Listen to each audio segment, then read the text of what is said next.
Dimulai ya Bapak Ibu. Bapak Kepala Sekolah SDN Pacung Mulia, Bapak Itan SPD yang saya hormati, Ibu Bapak Guru SDN Pacung Mulia yang saya hormati.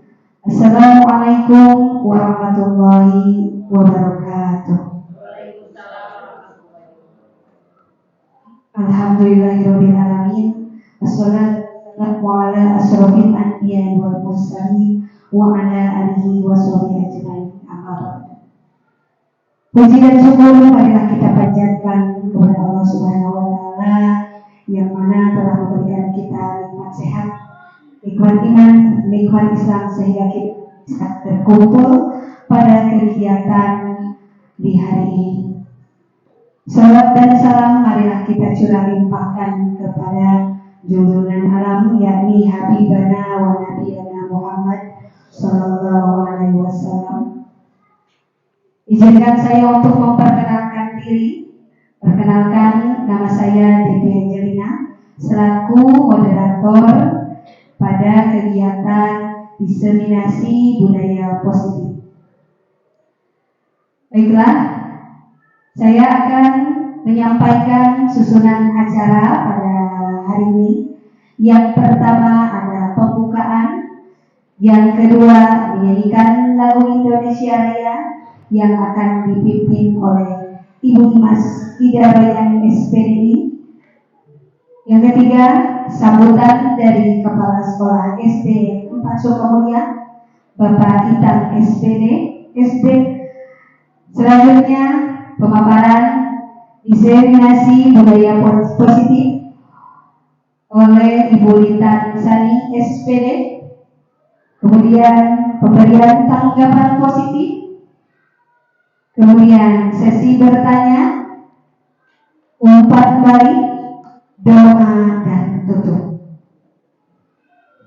Baiklah Bapak Ibu guru hebat, kita buka kegiatan hari ini dengan ucapan basmalah bersama-sama.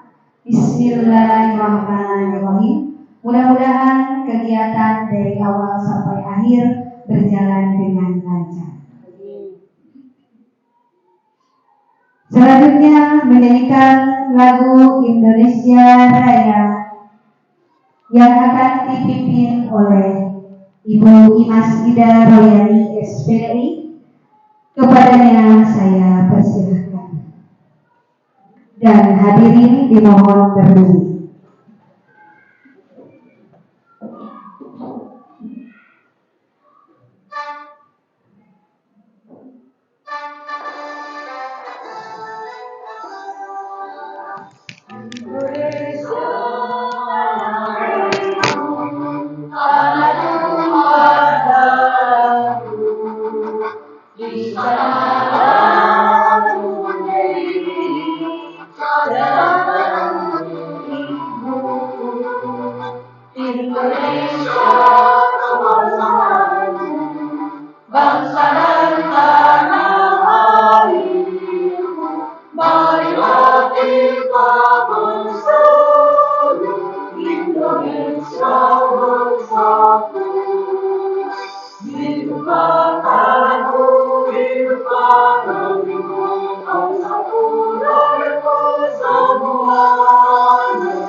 Hadirin dimohon duduk kembali.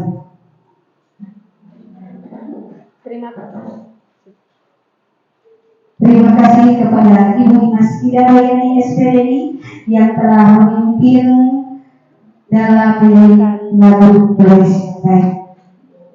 Selanjutnya sambutan dari Kepala Sekolah SDN 4 Sukamulya kepada Bapak kita SPD SD, kami persilakan.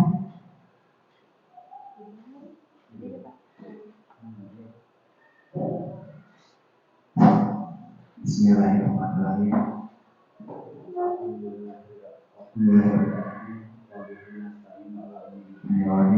Wassalatu wassalamu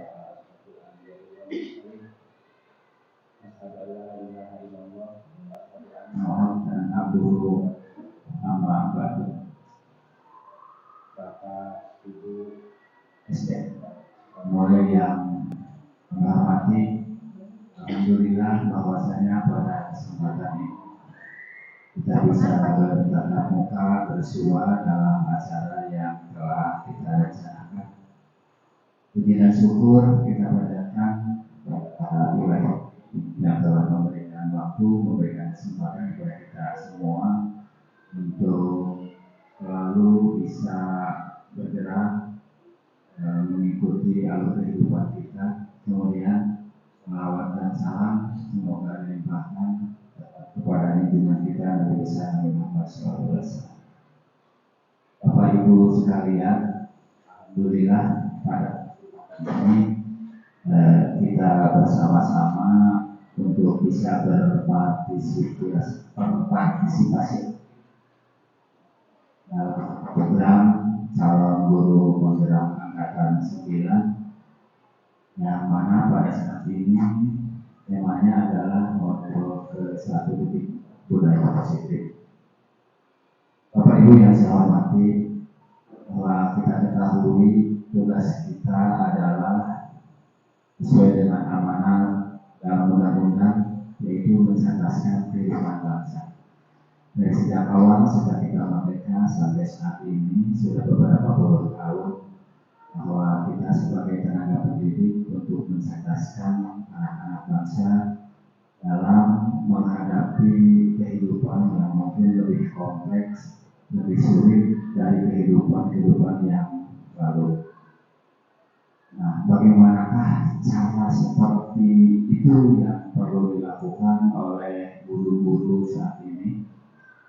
Mungkin salah satu caranya pemerintah mengadakan beberapa program, di antaranya dalam guru penggerak, di mana untuk menggali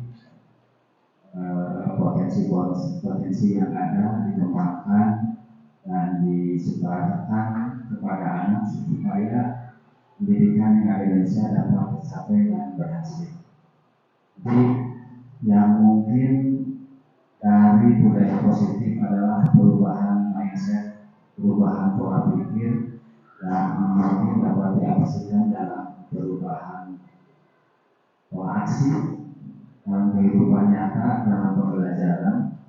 Kita mempunyai pikiran positif tinggi dan menghilangkan negatif tinggi. Dalam hal ini, dalam pembelajaran, kita tidak mendidik anak semuanya tidak mampu. Wah, budak ini budak gitu ya. Tapi kita berpikir bahwa anak akan mampu dan harus mampu, walaupun dalam waktu yang berbeda-beda.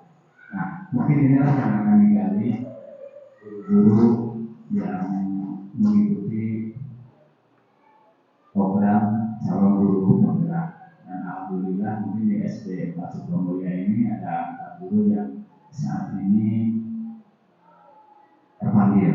Mungkin untuk selanjutnya, karena ini program nasional, Bapak sarankan untuk semuanya ikut andil, karena saat ini mungkin terasa berat, tidak ada manfaatnya, tapi insya Allah setiap proses itu akan ada hikmahnya. Dan bahwa amanat dari Bapak bahwa proses itu tidak akan mengkhianati hasil. Kalau kita prosesnya berat, susah, insya Allah akan berbeda dengan orang yang mungkin prosesnya ringan, tidak ada usaha. Itu saja mungkin pesan singkat dari Bapak dalam sambutan mengenai proses budaya positif pada saat ini yang dimusyawarahkan oleh guru-guru dan kepala sekolah SDN Pak Sukamulya.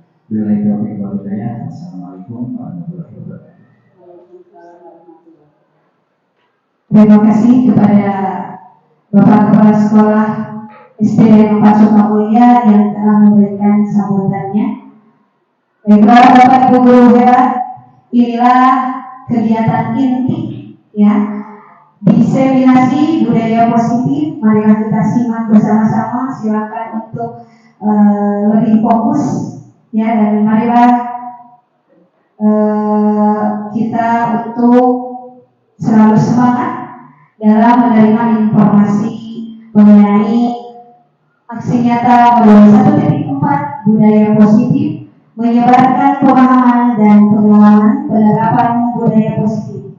Kepada Ibu Lita Sani SPD selaku calon guru penggerak angkatan 9 yang akan memaparkan mengenai diseminasi budaya positif, saya persilakan.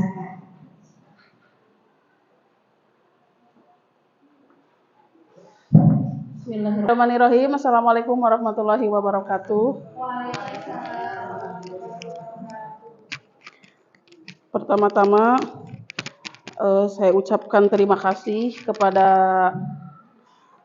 Bapak Kepala Sekolah, kemudian kepada rekan-rekan Ibu Bapak Guru hebat yang telah menyempatkan hadir bisa mengikuti kegiatan diseminasi ini.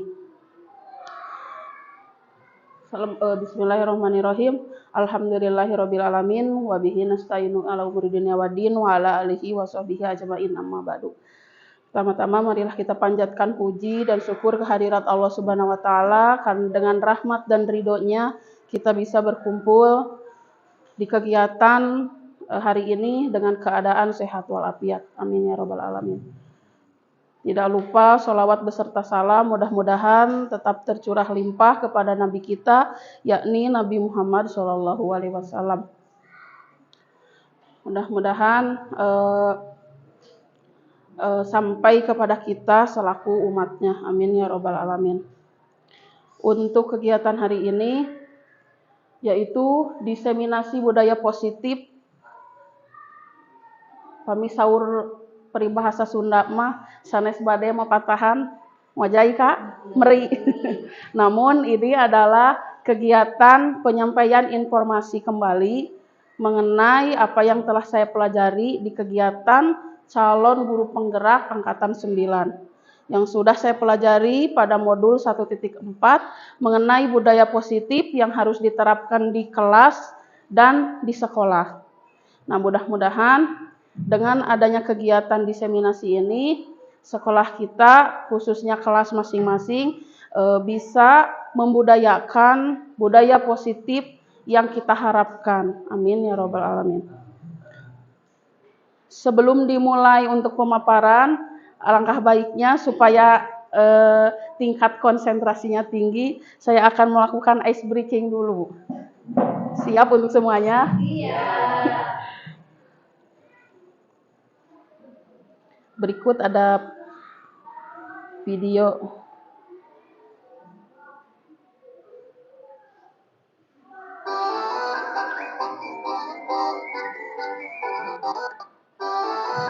Nah, ada video tebak gambar yang harus dijawab oleh salah satu guru. Siap semuanya? Siap.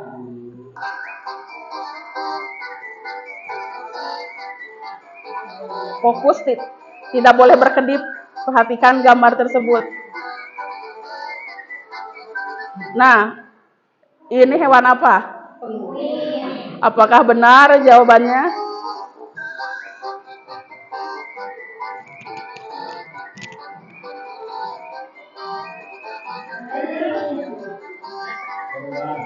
Ternyata bukan penguin. Kemudian gambar kedua. Apakah benar ini gambar gajah?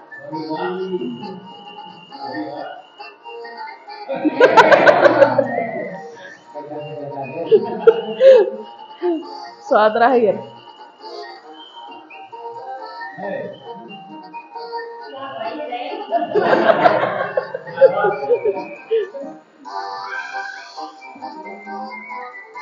Ada orang yang sedang menari, kemudian itu ada SIM.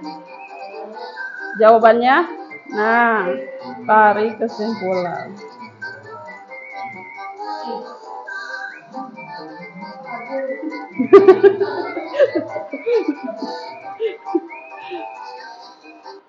Nah, ya, baik. Tepuk tangan untuk kita semua. Baik, saya lanjutkan.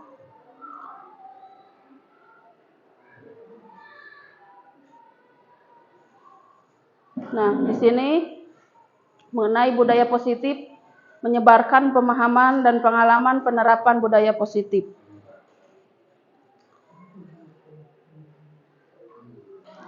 Nah, mari belajar bersama, berkolaborasi dan saling mendukung demi mewujudkan disiplin positif di sekolah kita tercinta ini. Nah, konsep utama budaya positif, 1, perubahan paradigma belajar, kemudian disiplin positif, ketiga, kebutuhan dasar manusia, keempat, motivasi perilaku manusia, kelima, posisi kontrol restitusi, keenam, keyakinan kelas, dan ketujuh, segitiga restitusi. Nah, untuk poin yang pertama, yaitu mengenai pembelajaran dengan paradigma baru. Pembelajaran dengan paradigma baru ini dirancang berdasarkan prinsip pembelajaran yang berdiferensiasi sehingga setiap siswa belajar sesuai dengan kebutuhan dari tahap perkembangannya untuk mewujudkan profil pelajar Pancasila. Jadi di sini kita sebagai seorang guru harus mampu untuk melakukan pembelajaran berdiferensiasi di kelas. Jadi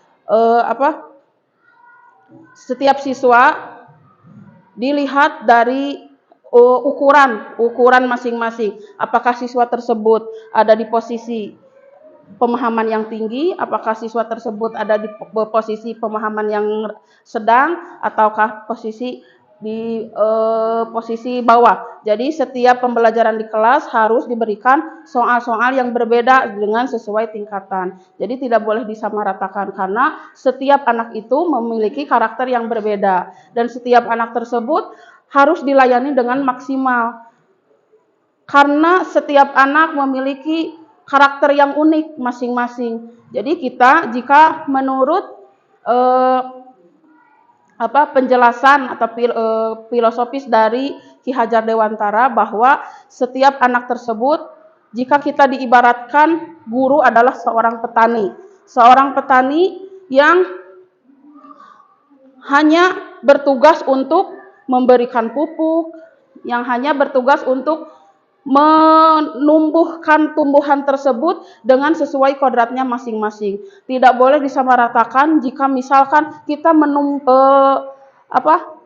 padi, tidak akan mungkin padi tersebut bertumbuh menjadi sebuah biji kedelai ataukah sebuah pohon jagung. Nah, jadi kita sebagai seorang guru diibaratkan seorang petani yang harus menumbuhkan siswa tersebut sesuai kodratnya, namun kita tugasnya hanya memberikan pembelajaran yang baik di sekolah sesuai karakter dari siswa tersebut. Nah, jika seorang petani kan tidak mungkin jika kita menanam sebuah pohon, ketika kita tanam, bure diantep, kan tidak mungkin. Pasti akan diberikan pupuk ya Pak. Diberikan pupuk, apalagi dirawat sebaik mungkin agar menjadi tumbuhan yang kita inginkan untuk kedepannya. Jadi kita juga di kelas ketika menghadapi murid harus seperti itu. Tidak boleh menyalahkan kodrat dari anak tersebut. Semua pembelajaran harus berpihak pada murid. Pembelajaran yang disampaikan di kelas harus membuat anak menjadi senang, berpusat pada murid, dari murid dan untuk murid, seperti itu. Untuk mewujudkan peserta sesuai dengan profil pelajar Pancasila. Apa P5 itu, ibu-ibu, bapak-bapak? 1. Beriman dan bertakwa. Ya, kemudian Terus? bernalar Iya, kemudian bergotong royong. Apalagi? Apalagi? Mandiri, ya betul. Kemudian untuk materi yang kedua, disiplin positif. Dalam budaya kita, makna kata disiplin itu adalah melaksanakan sesuatu untuk mendapatkan kepatuhan, dan kita cenderung memaknai kata disiplin ini dengan ketidaknyamanan, karena pada saat kita mendengar kata disiplin, siswa utamanya akan merasa terkekang. Padahal disiplin positif ini untuk mendapatkan suasana kelas, suasana sekolah yang baik, harus ditanamkan disiplin positif, tapi melalui pembudayaan yang biasa dilakukan. Kemudian sebagai pendidik, tujuannya kita adalah menciptakan anak-anak yang memiliki disiplin diri sehingga mereka bisa berperilaku dengan mengacu kepada nilai-nilai kebajikan universal dan memiliki motivasi intrinsik bukan ekstrinsik. Jadi siswa tersebut ketika melakukan sesuatu perilaku yang positifnya tersebut bukan hanya karena ada reward dari guru tersebut, atau bukan karena hanya ada hukuman dari guru tersebut sehingga dia melakukan kegiatan yang positif, tapi harus ditanamkan dalam diri bahwa siswa tersebut melakukan kegiatan positif tersebut karena ada nilai atau motivasi intrinsik dalam dirinya. Jadi sanesku sieun ku guruna, sanesku hoyong dipuji ku guruna, melakukan budaya positif tersebut tapi tertanam dalam diri siswa tersebut. Kemudian disiplin positif merupakan salah satu cara penerapan disiplin yang bertujuan untuk menumbuhkan kesadaran serta memberdayakan anak untuk melakukan sesuatu tanpa sogokan, ancaman maupun hukuman.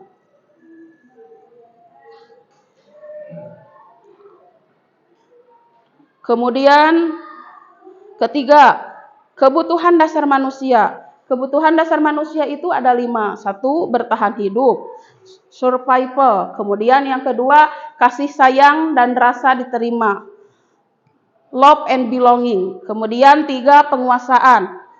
Kemudian keempat, kebebasan.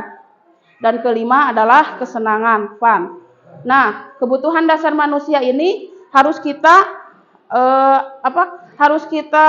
penuhi dari siswa-siswa tersebut, karena pembelajaran tidak akan terlaksana dengan baik di kelas maupun di luar kelas jika kebutuhan dasar siswa tersebut tidak terpenuhi. Contoh, 1, bertahan hidup. Kebutuhan bertahan hidup, contohnya kebutuhan dalam aspek fisiologi, kebutuhan makan, kebutuhan minum, kebutuhan rumah tempat tinggal yang nyaman. Siswa tidak akan menyerap ilmu-ilmu yang kita berikan jika siswa dalam keadaan lapar. Ataukah siswa tidak akan menyerap ilmu-ilmu yang kita sampaikan jika siswa di rumahnya dalam keadaan misalkan kebanjiran, ataukah di rumahnya tidak aman ketika mendapatkan musibah. Nah, seperti itu. Kemudian yang kedua, kasih sayang dan rasa diterima. Kita sebagai guru harus memberikan kebutuhan dasar kepada siswa tersebut. Misalkan kita harus menyayangi semua siswa-siswa yang ada di kelas tanpa membedakan ras, suku, dan golongan. Baik itu siswa yang misalkan pemahamannya yang rendah, yang sedang, maupun yang tinggi. Tidak boleh dibeda-bedakan. Kemudian dan rasa diterima. Ketika kita menghadapi seorang siswa, misalkan siswa tersebut pami eta mah asa diaku kitu ku guru teh. Ketika menggunakan sepatu baru, guru nate dipuji, seperti di kelas Haikal sepatunya baru ya. Nah, ataukah model rambutnya yang baru. Jadi rasa diterima di kelasnya tersebut dirasakan, asa dibutuhkan gitu di kelas teh. Jangan siswa tidak merasa diacuhkan. Nah, itu kebutuhan dasar yang kedua. Kemudian yang ketiga, kebutuhan dasar penguasaan. Penguasaan di kelas. Jadi setiap siswa harus diberikan kesempatan yang sama. Misalkan jika kita menyuruh siswa tersebut untuk presentasi di depan, bukan hanya anu pinter we nu digeurang kapayun teh. Sadayana siswa kedah merasa terlibat aktif agar merasa dirinya memiliki penguasaan tersebut. Jadi semua siswa mendapatkan peran masing-masing yang penting dalam kegiatan pembelajaran. Kemudian keempat, kebebasan. Maksud di sini kebebasan bukan berarti kebebasan yang bebas sebebas-bebasnya, tapi terdapat koridor yang harus ditaati juga. Maksud di sini kebebasan dalam menyampaikan pendapat, kebebasan dalam mengikuti kegiatan setiap tahap demi tahap supaya siswa mendapat peran yang penting dalam setiap kegiatan. Kemudian yang kelima, kesenangan. Kita harus memberikan kebutuhan dasar manusia kepada anak tersebut, kesenangan. Misalkan jika siswa senang belajar dengan menggunakan video, kita sampaikan dengan pembelajaran melalui tayangan-tayangan. Kemudian jika siswa resepna nyerate dihandap lesehan, sok pasihkeun. Mangga asalkan pembelajaran biasa dilaksanakan dengan baik. Ketika siswa ibu abdi menyeratna misalkan calikna hoyong dipengker, calikna hoyong dipayun. Jadi kita harus memberikan kesenangan apa yang dia butuhkan agar pembelajaran yang kita sampaikan di kelas tersebut membuat anak merasa aman, nyaman, dan menyenangkan sehingga kebutuhan dasar mereka terpenuhi. Seperti itu. Kemudian keempat, motivasi perilaku manusia. Motivasi merupakan dorongan yang timbul pada diri seseorang secara sadar atau tidak sadar untuk melakukan sesuatu tindakan dengan tujuan tertentu. Jadi motivasi di sini ada terbagi dua. Ada motivasi intrinsik, ada motivasi ekstrinsik. Motivasi intrinsik adalah motivasi yang timbul dari dirinya. Kemudian motivasi ekstrinsik, motivasi yang didapatkan dari luar lingkungan. Untuk menghindari ketidaknyamanan dari hukuman. Nah, contohnya murid melakukan disiplin diri karena ia takut dihukum. Ini merupakan motivasi ekstrinsik. Jadi motivasi yang didapat dari luar. Kemudian yang kedua, mendapatkan penghargaan atau imbalan dari orang lain. Melakukan disiplin diri karena ia ingin mendapat imbalan. Ini merupakan motivasi ekstrinsik. Seperti ketika kita memberikan sebuah penghargaan atau sebuah imbalan kepada anak, sok anu tiasa kepayun ke ku ibu pasihan 2.000 misalkan. Ataukah ketika yang bisa menjawab ke depan nanti ibu kasih hadiah. Itu tidak boleh kita lakukan karena anak tersebut akan seperti kebiasaan gitu, kebiasaan hoyong ngalakukan sesuatu anu saya kedah aya imbalan heula seperti itu. Kemudian ketiga, menghargai nilai-nilai kebajikan diri sendiri. Murid melakukan disiplin diri karena sadar akan nilai kebajikan dirinya. Ini merupakan motivasi intrinsik. Nah, yang kita harapkan siswa tersebut memiliki motivasi ini, motivasi intrinsik. Jadi melakukan pembiasaan atau melakukan disiplin positifnya itu karena dia sadar akan nilai kebajikan dirinya untuk melakukan hal-hal yang baik. Kemudian selanjutnya, konsep disiplin dengan identitas gagal. Nah, ini perbedaan antara hukuman dan penghargaan. Jika hukuman, satu akan menyakitkan. Kemudian tidak nyaman, murid rasanya takut. Kemudian memaksa. Murid menyembunyikan kesalahan jika diberikan hukuman. Kemudian murid menjadi rendah diri. Nah, berbeda dengan penghargaan, satu tidak efektif, kemudian merusak hubungan, dan ketiga mematikan kreativitas, kemudian merampas hak menghargai dirinya. Nah, untuk hukuman dan penghargaan itu yang akan dirasakan jika dilakukan. Nah, ini konsep disiplin dengan identitas sukses. Jika kita memberikan konsekuensi, satu, penguatannya jangka pendek. Kemudian kedua, perlu monitoring berkelanjutan. Jadi setiap siswa melakukan kesalahan jika diberikan konsekuensi, terusnya guru nak keras ngemutan. Nah, kemudian ketiga, stimulus, respon. Ada stimulus, kemudian respon dari siswa. Kemudian keempat, murid menghormati peraturan. Dan kelima, kehilangan waktu untuk merenungi kesalahan. Nah, untuk identitas yang sukses adalah yang paling baik itu adalah kita melakukan restitusi. Satu, murid bertanggung jawab untuk perilakunya. Kemudian dua, fokus pada pemecahan masalah jangka panjang. Ketiga, murid menghormati dirinya dan orang lain. Empat, teori kontrol, dirinya memegang kontrol. Dan kelima, murid bersemangat memperbaiki kesalahan. Nah, jadi yang harus kita lakukan yaitu dengan restitusi. Konsep disiplin dari pendekatan restitusi. Apa itu pengertian restitusi? Restitusi adalah menurut Diana Gosson, restitusi adalah proses menciptakan kondisi bagi murid untuk memperbaiki kesalahan mereka sehingga mereka bisa kembali pada kelompok mereka dengan karakter yang lebih kuat. Ciri-ciri dari restitusi bukan untuk menebus kesalahan, namun belajar dari kesalahan, memperbaiki hubungan, tawaran bukan paksaan. Nah, jadi untuk melihat ke dalam diri ini mencari kebutuhan dasar yang mendasari tindakan, fokus pada karakternya, bukan tindakan, dan fokus pada solusi.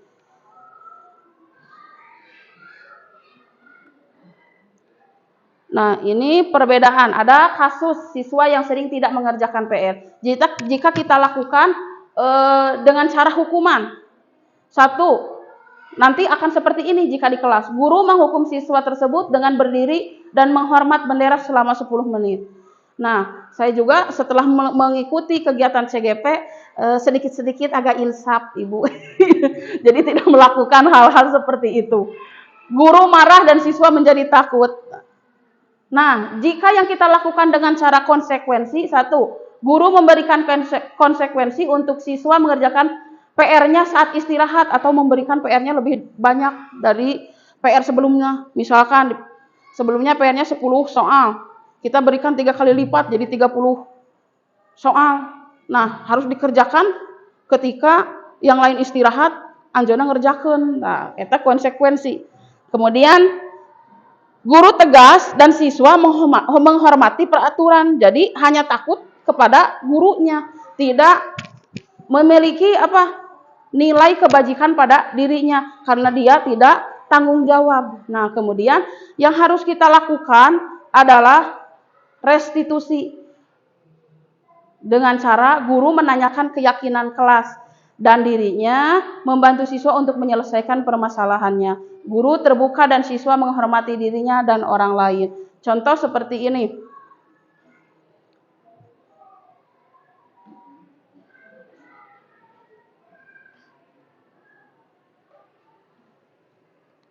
Nah, ini ada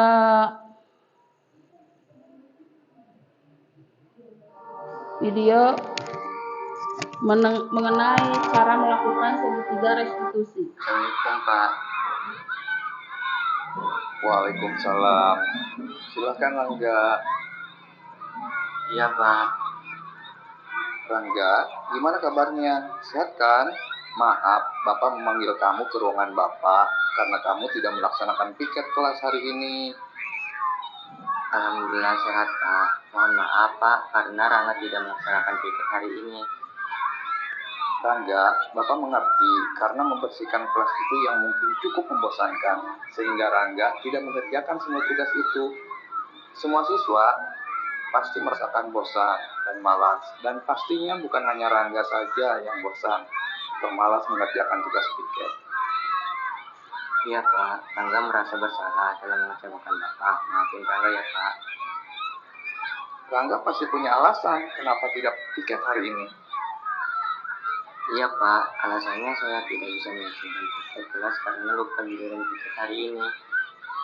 Apakah solusinya supaya Rangga tidak lupa hari ini piket kelas? Ada, Pak. Saya harus membuat model piket kelas di rumah dan ditempel di dinding di kamar. Angga, masih ingat nggak waktu awal pembelajaran kita membuat keyakinan kelas bersama? Keyakinan kelas apa yang sudah kita sepakati? Ingat Pak, keyakinan kelas bahwa setiap murid harus melaksanakan tugas kelas. Bapak percaya Rangga dapat mempraktekkan keyakinan kelas kita dengan baik. Siap Pak, insya Allah. Jadi, menurut Rangga, solusi buat Rangga bagaimana supaya selalu melaksanakan piket kelas dan menjaga kebersihan? Solusinya, saya harus membuat daftar piket di rumah dan selalu cinta lingkungan bersih di kelas ataupun di lingkungan saya. Oke, itu yang akan Rangga lakukan kan? Bagaimana Rangga setuju? Setuju Pak, terima kasih atas kesempatannya Pak. Saya tidak akan mengecewakan Bapak lagi.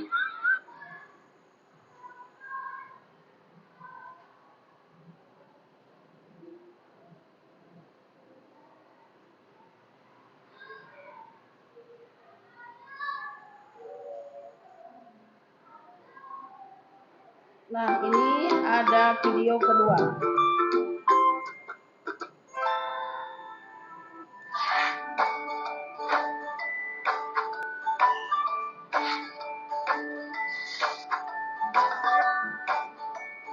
Halo, Bapak Ibu Guru hebat. Video ini akan menampilkan 5 adegan interaksi guru dan murid. Silakan menonton dan merefleksikannya.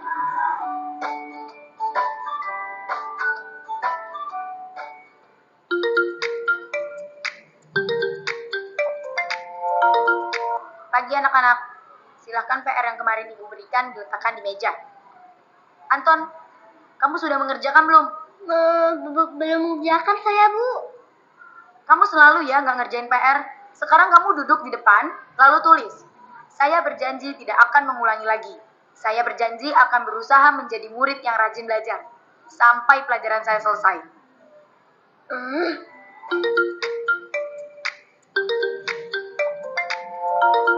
Pagi anak-anak, hari ini ada tugas ya. Ada yang belum mengerjakan? Anton, kamu sudah mengerjakan? Belum, Pak. Kamu nggak ngerjain tugas ya? Kamu mau jadi apa nanti? Kamu niat sekolah nggak sih? Coba, bayangkan orang tuamu betapa kecewanya sama kamu. Kamu itu sudah kelas 5. Harusnya bertanggung jawab sama dirimu sendiri.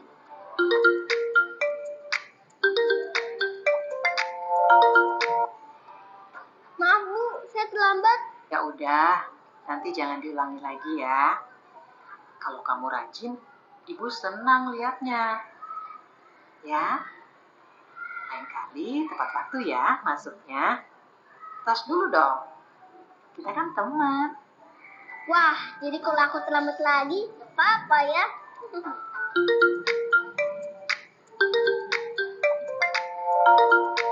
Kamu kok nggak pakai baju olahraga?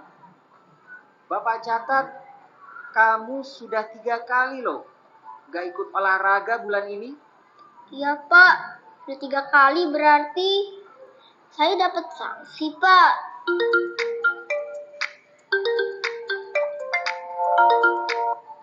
Ini, Bu. Saya mau ngumpulin tugas. Maaf ya, Bu. Saya terlambat ngumpulin tugas.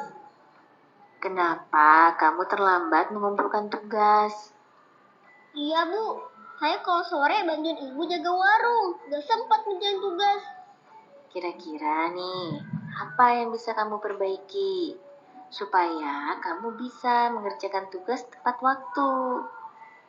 Coba, kapan biasanya kamu membantu ibu jualan? Jam 6 sampai jam 8 malam, Bu. Bagaimana kalau kamu membuat jadwal? Kapan kamu akan mengerjakan tugas? Oh gitu ya, Bu. Saya coba deh, Bu. Terima kasih, Bu.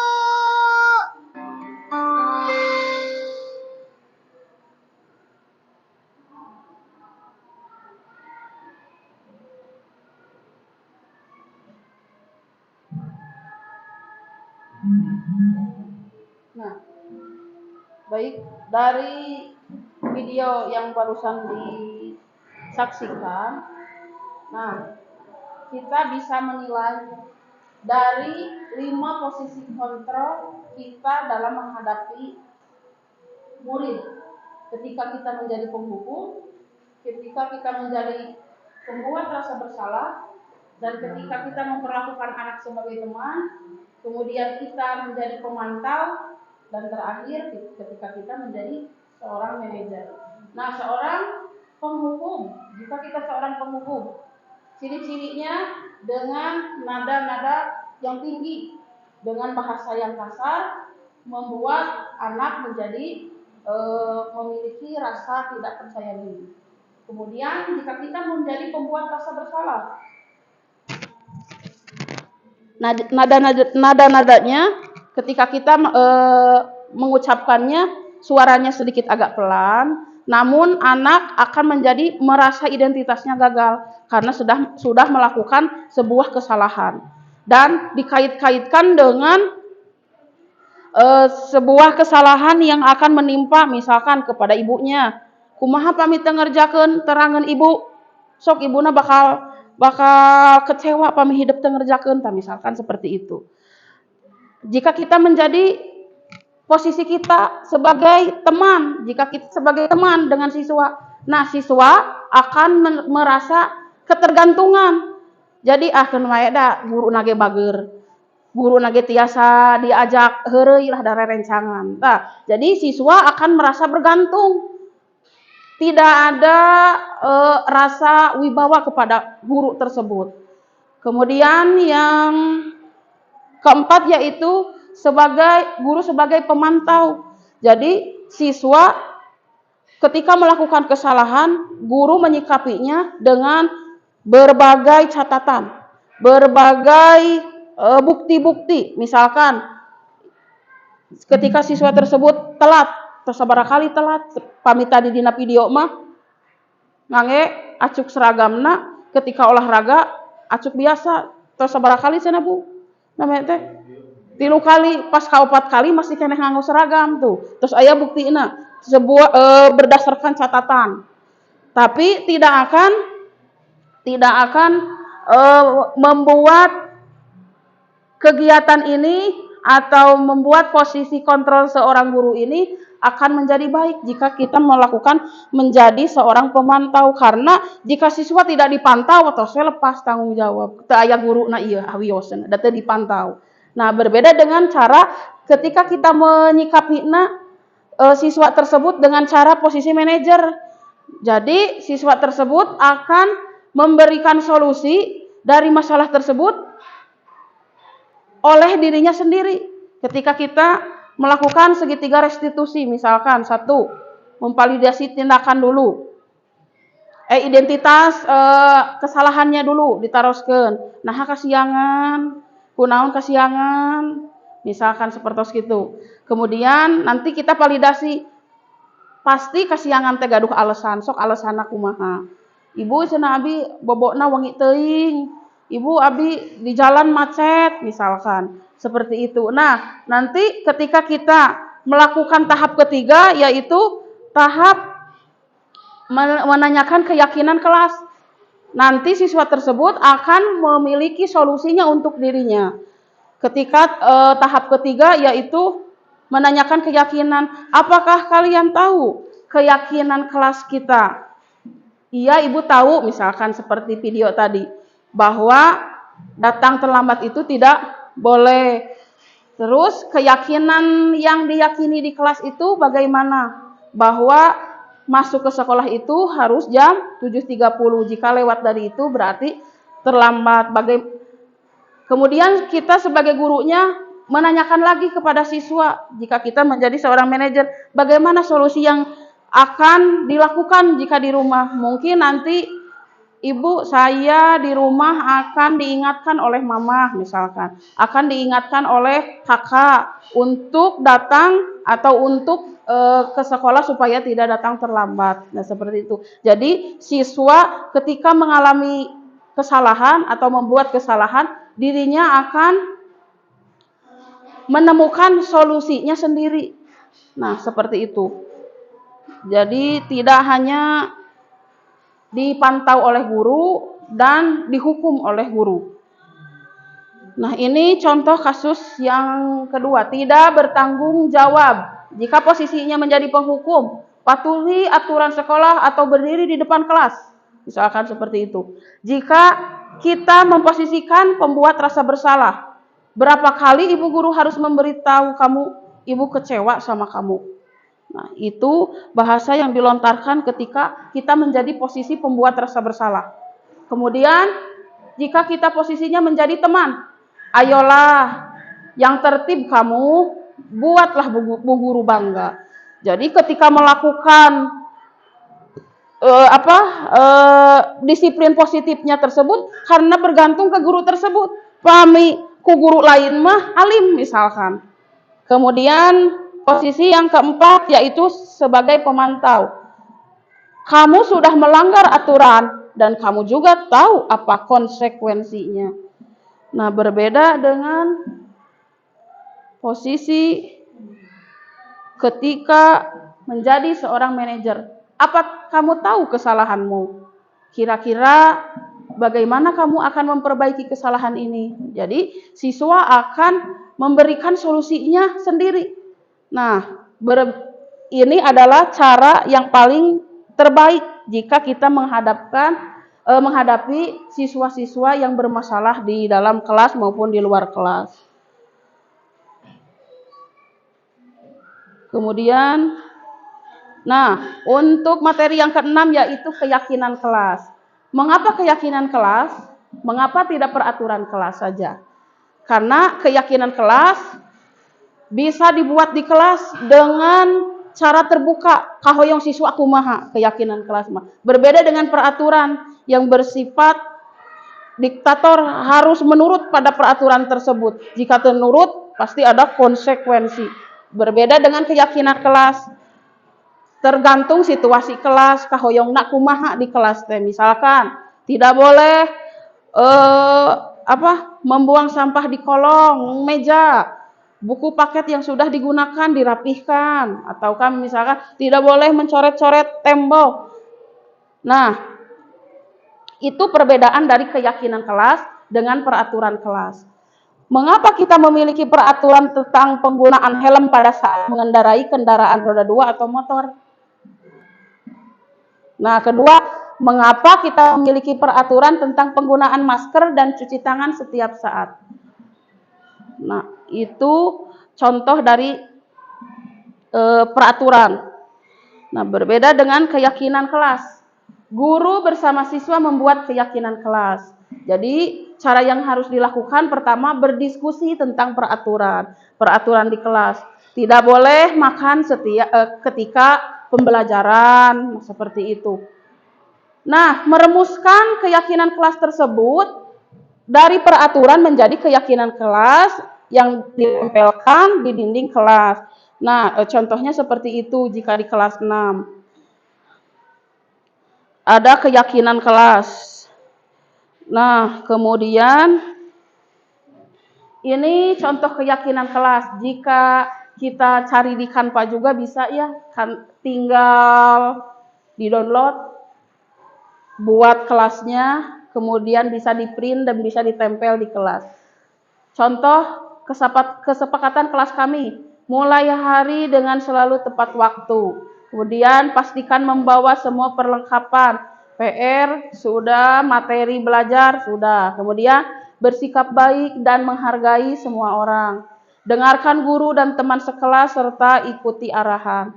Kemudian contohnya kerja keras dan lakukan yang terbaik. Kemudian contoh kedua kesepakatan kelasnya selalu menjaga kebersihan, meminta izin saat keluar kelas, saling tolong menolong, berbicara dengan sopan dan saling menyayangi. Nah, pembuatan keyakinan kelas tersebut jika lebih efektif tidak harus menggunakan kata jangan atau tidak, tapi harus disampaikan dengan kata-kata yang positif. Contoh, misalkan, jangan buang sampah sembarangan. Berarti ada kata jangan, harus kita rubah katanya supaya menjadi positif. Buanglah sampah pada tempatnya, misalkan seperti itu. Pami abdi ngalangkung jalan raya, aya restoran, jangan tengok kanan, dah hoyong we nengok ke kanan. Padahal terus disebat jangan. Nah, seperti itu aturannya. Di kelas buatlah aturan tersebut dengan kata-kata yang positif, tidak boleh dengan kata tidak atau jangan. Misalkan tidak boleh datang terlambat. Jika dirubah ke dalam kata-kata yang positif, jadi harus bagaimana? Datanglah tepat waktu. Nah, seperti itu. Kemudian jangan menghina teman, misalkan.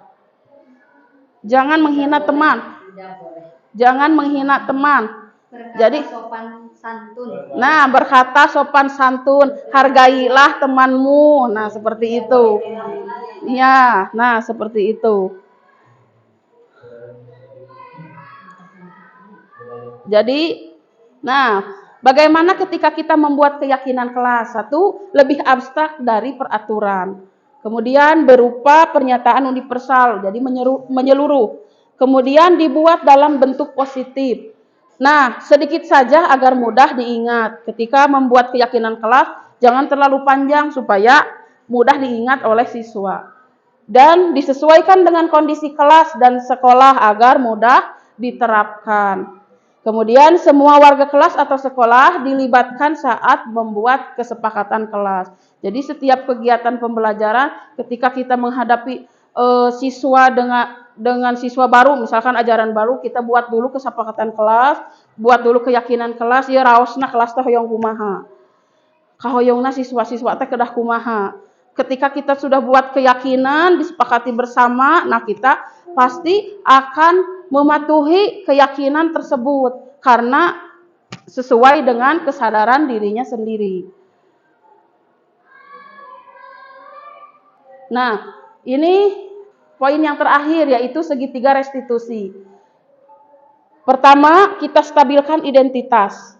Nah, seperti dalam video tadi, kita menanyakan dulu, kenapa tidak mau piket kelas? Ya, piket kelas tersebut memang membosankan. Nah, seperti itu. Kemudian, langkah kedua yaitu validasi tindakan yang salah. Nah, benar, memang piket kelas itu membosankan. Nah, tapi alangkah baiknya kita harus melakukan atau melaksanakan piket tersebut agar kelas menjadi bersih, nyaman, dan rapi. Kemudian menanyakan kesepakatan kelas kepada siswa ketika siswa dihadapkan dengan siswa yang tidak melakukan atau tidak melaksanakan piket, keyakinan kelasnya apa atau kesepakatan kelasnya apa. Kamu kan tahu keyakinan kelas kita bahwa setiap siswa harus melaksanakan piket kelas, masing-masing harus tanggung jawab. Nah, itu adalah materi yang terakhir.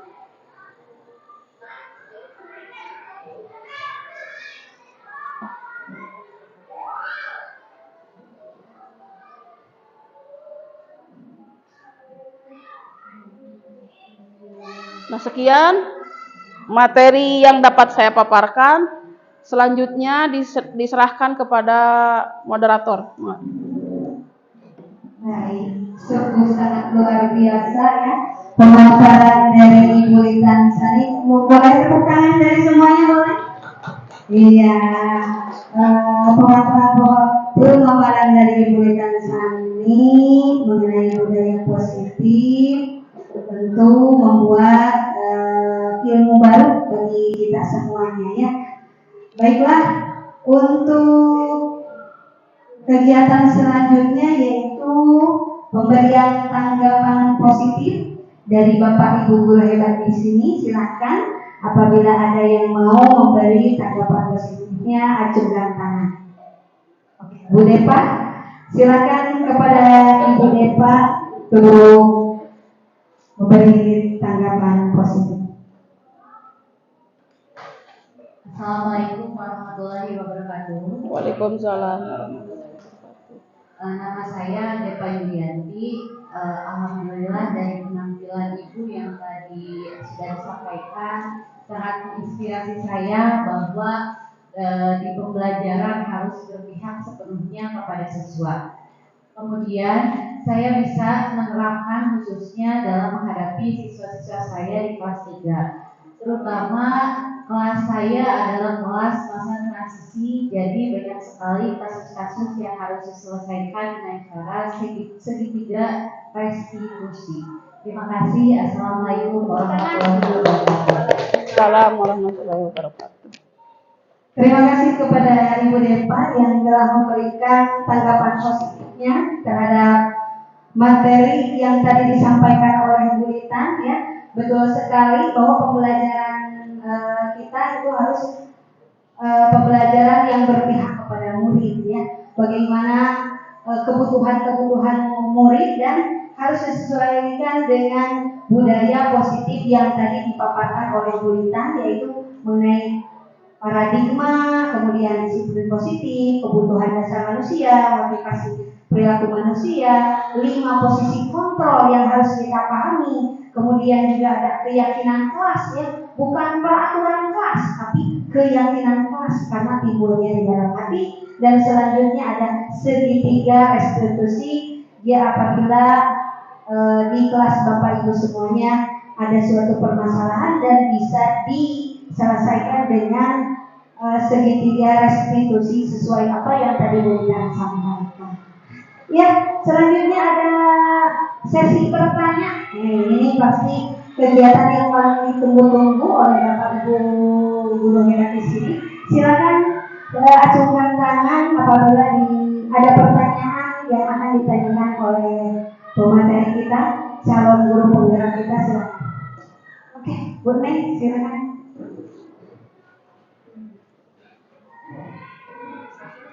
Assalamualaikum warahmatullahi wabarakatuh. Waalaikumsalam warahmatullahi wabarakatuh. Saya Neng Risma. Perkenalkan, nama saya Neng Risma Indonesia. Terima kasih atas kesempatannya, Ibu Moderator. Saya di sini ingin bertanya dari paparan yang telah Ibu Litan sampaikan. Saya menyadarkan saya bahwa siswa itu unik dan kita harus menerapkan budaya-budaya positif. Kita harus menerapkan budaya-budaya positif dengan baik agar bisa membudaya. Pertanyaan saya, bagaimana caranya jika kita menghadapi siswa yang masih susah diatur dan ngeyel dengan kebiasaan gurunya? Mungkin itu pertanyaan saya. Terima kasih. Wassalamualaikum warahmatullahi wabarakatuh. Waalaikumsalam. Gimana Bu Litan? Mau langsung dijawab saja? Iya, boleh. Iya, pertanyaannya bagaimana caranya siswa yang masih susah diatur, katanya Bu Litan. Silakan akan langsung saja dijawab oleh Ibu Litan. Ya, baik. Terima kasih atas pertanyaannya. Pertanyaannya sangat luar biasa. Mengingatkan kita untuk menghadapi siswa-siswa kita di dalam kelas. Ya, baik. Tidak dipungkiri bahwa setiap kelas pasti ada beberapa jenis karakter siswa. Ada yang siswa yang patuh ketika kita membuat keyakinan kelas, patuh pada keyakinan tersebut. Ada juga siswa yang acuh. Kemudian ada juga siswa yang ngeyel. Ketika sudah kita ingatkan, ketika sudah kita beri pengertian, tetap saja karakternya tidak susah dirubah. Nah, bagaimana caranya jika kita menghadapi siswa tersebut? Nah, caranya seperti ini. Ada tips dari hasil pendidikan kami, ya, bahwa ketika kita menghadapi siswa tersebut, kita berikan contoh dulu dari kita sebagai gurunya. Jadi kita yang harus menjadi teladan untuk siswa tersebut, supaya siswa tersebut bisa mengikuti apa yang dilakukan oleh guru tersebut. Misalkan ketika kepada siswa harus datang tepat waktu, ari guru kasiangan, nah bade kumaha. Jadi harus memberikan teladanan dulu dari kitanya dulu, dari gurunya, agar siswa bisa nurut atau siswa bisa mengikuti apa yang sesuai dengan keyakinan yang sudah dibuat di kelas. Jika siswa misalkan tidak boleh makan di kelas atau makan ketika jam istirahat. Nah, kita dulu yang menjadi teladan. Kita harus makan ketika istirahat. Jadi tidak makan ketika saat pembelajaran. Nah, seperti itu. Mungkin itu yang dapat saya sampaikan. Bagaimana jawabannya, Bu Neng? Ya, terima kasih. Dikembalikan ke Ibu moderator. Ya, Bu Neng gimana? Sudah sangat puas? Mudah-mudahan tidak puas dan bisa mencari sumber lainnya di luar. Ya.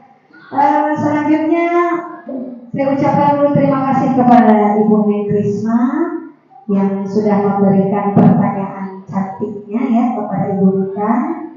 Dan kegiatan selanjutnya yaitu kegiatan umpan balik yang akan disampaikan oleh CGP kita tercinta Ibu Rita Sani. Silakan kepada Ibu Rita.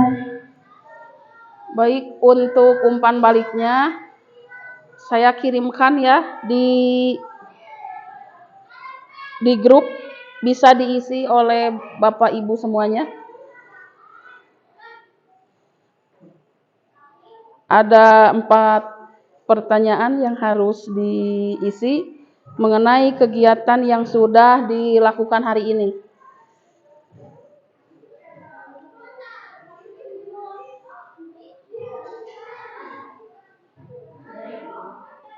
Ya, saya kirimkan linknya.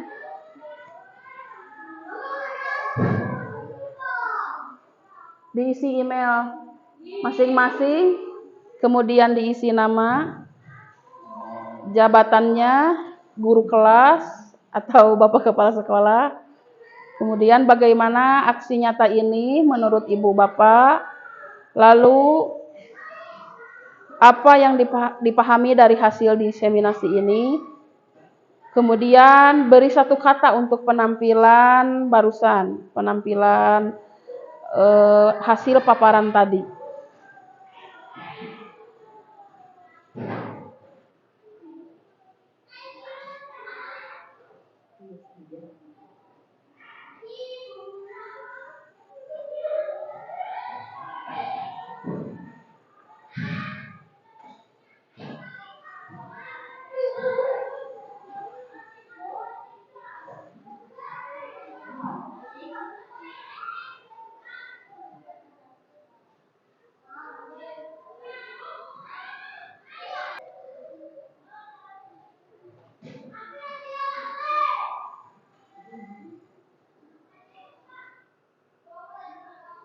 Kalau sudah, boleh dikirim.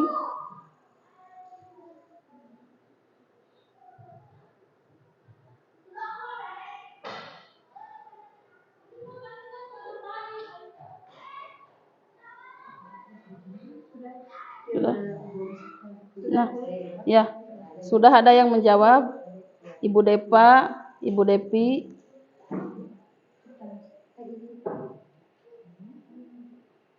Nah, ya. Ini sudah ada jawaban dari Ibu Depa dan Ibu Depi. Kemudian jawabannya bagus, sangat menginspirasi, menambah pengetahuan. Kemudian jawabannya, saya memahami bahwa proses pembelajaran harus berpihak kepada siswa. Ya. Kemudian budaya positif yang harus ditanamkan pada siswa. Ya. Nah, jawabannya untuk positive vibes-nya luar biasa hebat, bagus, sangat menginspirasi. Terima kasih atas jawabannya. Nah, mudah-mudahan bukan hanya saya saja sebagai CGP, namun hasil paparan tadi bisa kita terapkan dalam kehidupan kita di sekolah, dalam kehidupan kita menghadapi sebuah permasalahan di kelas maupun di luar kelas, supaya kelas dan sekolah kita sesuai dengan apa yang kita harapkan nantinya. Amin ya robbal alamin. Ya, baik, terima kasih. Lanjut. Iya, terima kasih Ibu Rita yang telah menyampaikan umpan balik pada hari ini. Dan selanjutnya kegiatan pembacaan doa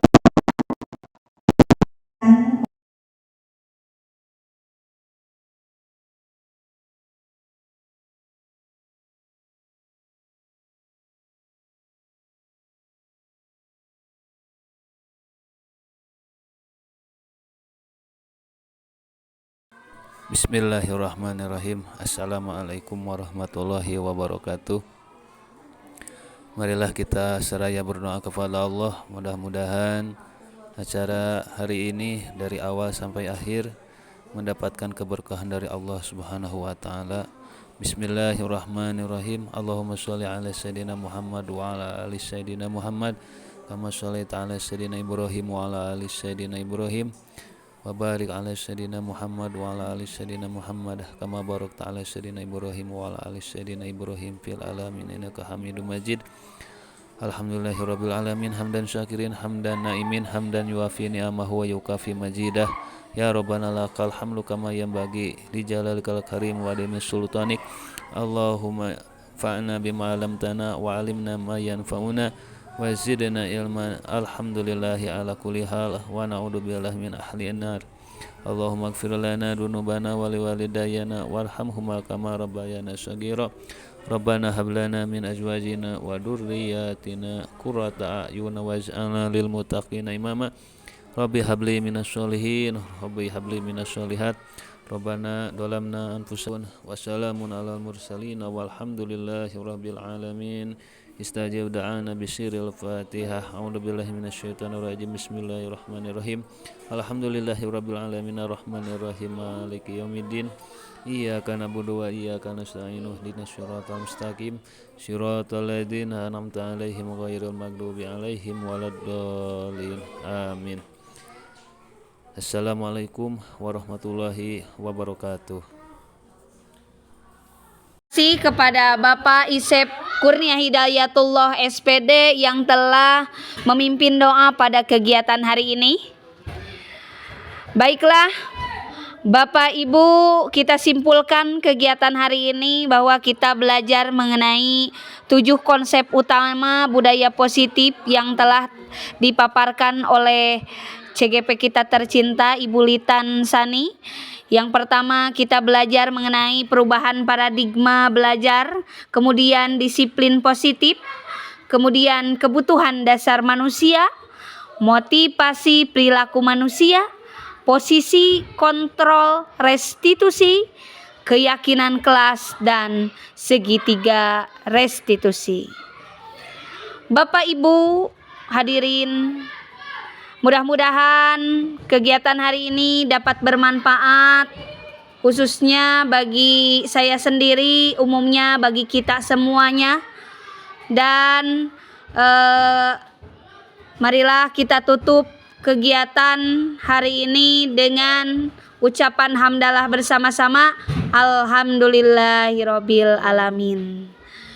Dan kita tutup dengan wabillahi taufiq wal hidayah. Wassalamualaikum warahmatullahi wabarakatuh. Baiklah Ibu Bapak, marilah tepuk tangan.